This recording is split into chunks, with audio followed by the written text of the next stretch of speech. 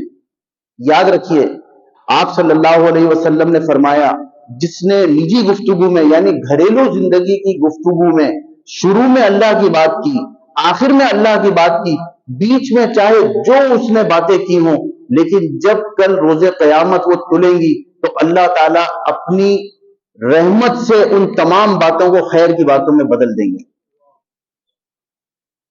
رحمت حق بہا نمی جوید. اللہ تبارک و تعالیٰ بہانے تلاش کر رہے ہیں اور ہم بہانے تلاش کر رہے ہیں کس طرح سے نکل جائیں، کس طرح سے دوزخ میں پہنچنے کا سامان کر لیں. الامان الحفیظ. اللہ تعالیٰ ہم سب کی حفاظت فرمائے. یہاں ایک چنگاری برداشت نہیں ہوتی میرے دوستوں.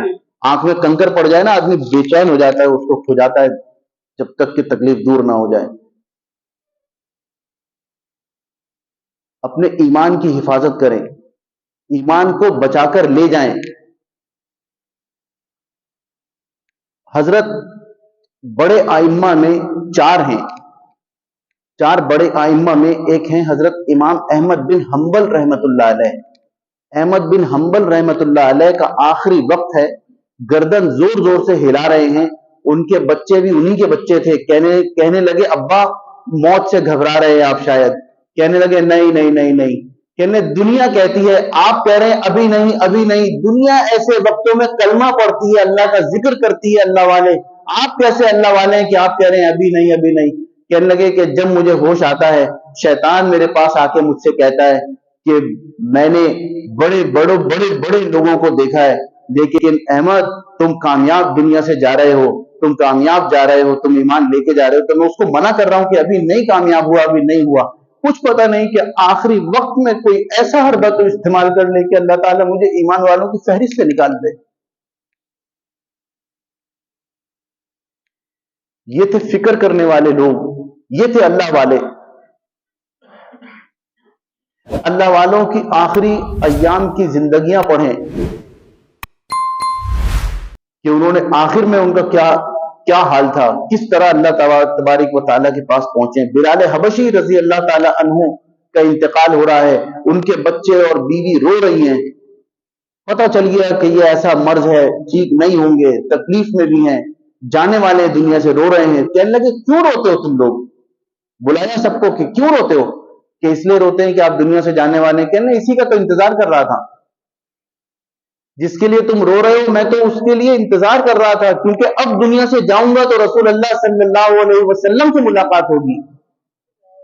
اب جاؤں گا تو صحابہ اکرام کے ساتھ بیٹھوں گا. حضرت محدث دہلوی رحمت اللہ علیہ فرماتے ہیں کہ اللہ کی قسم جس دن سے یہ پتا چلا ہے کہ رسول اللہ صلی اللہ علیہ وسلم قبر میں ہوں گے، قبر میں آئیں گے اور پوچھا جائے گا ما تقول فی هذه الرجل، اس شخصیت کے بارے میں کیا جانتے ہو، تو میں اس وقت کے لیے جب سے میں یہ سوچ رہا ہوں، مجھے یہ پتا چلا ہے، میں اس وقت کا انتظار کر رہا ہوں اور پتہ نہیں کم وقت موت کہاں مر گئی، موت کیوں نہیں آ رہی، کہ رسول اللہ کا دیدار ہونا ہے مجھے. یہ تھے وہ لوگ میرے دوستو. ایسا کیوں نہیں بن سکتے ہم؟ وہ انسان نہیں تھے کیا؟ کوشش کریں اپنی باتوں میں ہر جگہ اللہ تبارک و تعالیٰ کا ذکر کریں، رسول اللہ صلی اللہ علیہ وسلم کی کوئی حدیث بیان کر دیں، اردو میں ہی کر دیں، موقع کی مناسبت سے کر دیں، لیکن اللہ کا ذکر کرنے والی زبان تو ہو. بڑے بڑے صلحاء، اتقیاء اور اللہ کے نیک بندے جو واقعی اللہ کے دوست ہیں، ولی ہیں، ولی صفت، ان کا سپرلیٹو ڈگری میں ایمان کی ایک کیفیت ہوتی ہے کہ ایک سانس کے بدلے اللہ نکلتا ہے، ایک سانس کے بدلے اللہ. ان کے بارے میں فرما رہے ہیں یہ ہے مقربین. جو سانس اللہ کے ذکر سے خالی چلی جائے اسے وہ گناہ سمجھتے ہیں، حالانکہ گناہ نہیں ہے لیکن وہ سمجھتے ہیں گناہ ہے. میں نے بارہا عرض کیا کہ ایک بزرگ کہیں اپنے شیخ سے ملاقات کرنے کے لیے چلے، دوسرے گاؤں جا رہے تھے، دوسرے شہر جا رہے تھے، راستے میں کچھ دیر کے لیے آنکھ لگ گئی، راستہ لمبا تھا، درخت کے نیچے لیٹے، آنکھ لگ گئی، تو جب اٹھے تو دو پرندوں کی اللہ نے جو آواز تھی، ان کی بولی تھی، وہ سجائی دے دی انہیں۔ وہ پرندے بات یہ کر رہے تھے کہ یہ جن سے ملنے جا رہا ہے ان کا تو انتقال ہو گیا، بیکار سفر کر رہا ہے۔ دوسرے نے کہا ہاں سچ کہتے ہو تم، یہ پرندے باتیں کر رہے ہیں۔ یہ اٹھے، انہیں بڑا دکھ ہوا کہ حضرت کا انتقال ہو گیا، لیکن سوچنے لگے کہ جب اتنی دور آیا ہوں، تھوڑا سا فاصلہ رہ گیا تو مل کے ہی جاؤں گا، کم از کم قبر پہ جا کے فاتحہ پڑھ لوں گا۔ یہ وہاں پہنچے ہیں، قبر پہ پہنچے ہیں، اس شہر میں پہنچے ہیں، اور کہا کہ ان کی قبر بتا دو، تو لوگوں نے کہا کہ کیا کہتے ہو، وہ تو مسجد میں بیٹھے ہوئے ہیں۔ کہنے لگے نہیں ان کا تو انتقال ہو گیا، کہ نہیں انتقال نہیں ہوا، وہ تو مسجد میں ہے۔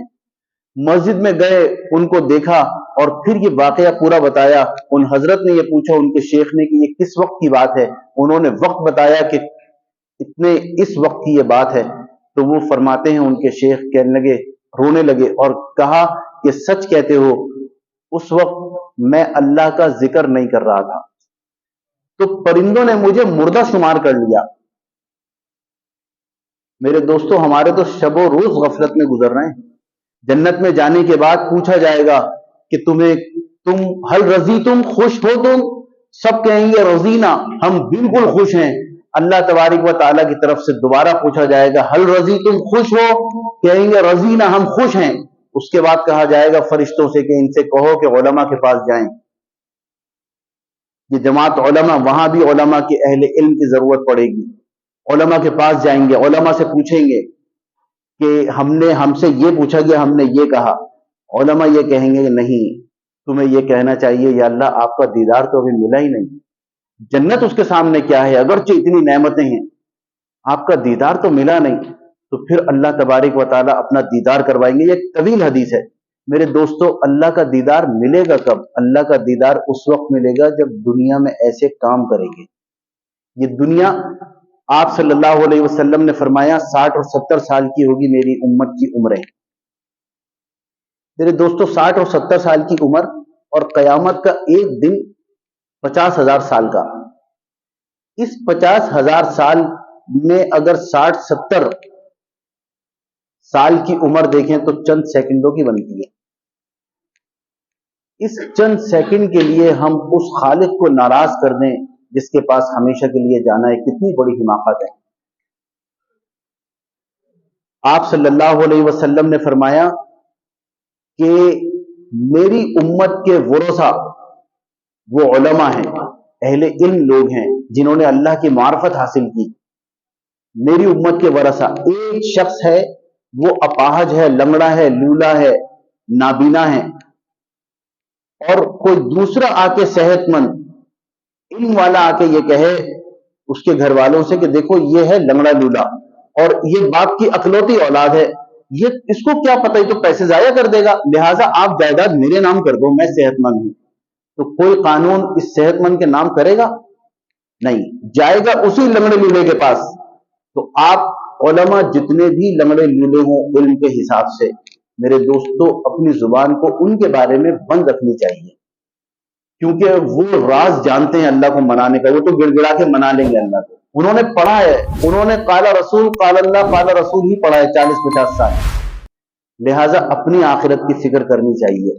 تو اپنی زندگی کو سنوارنے کے لیے آخرت کی فکر کریں، زندگی خود ہی سنور جائے گی انشاءاللہ تعالی۔ اللہ تعالی ہمیں دین پر عمل کرنے والا بنائے اور اخلاص عطا فرمائے اور تکبر کو دل سے نکال کر عاجزی عطا فرمائے۔ وآخر دعوانا ان الحمد للہ رب العالمین۔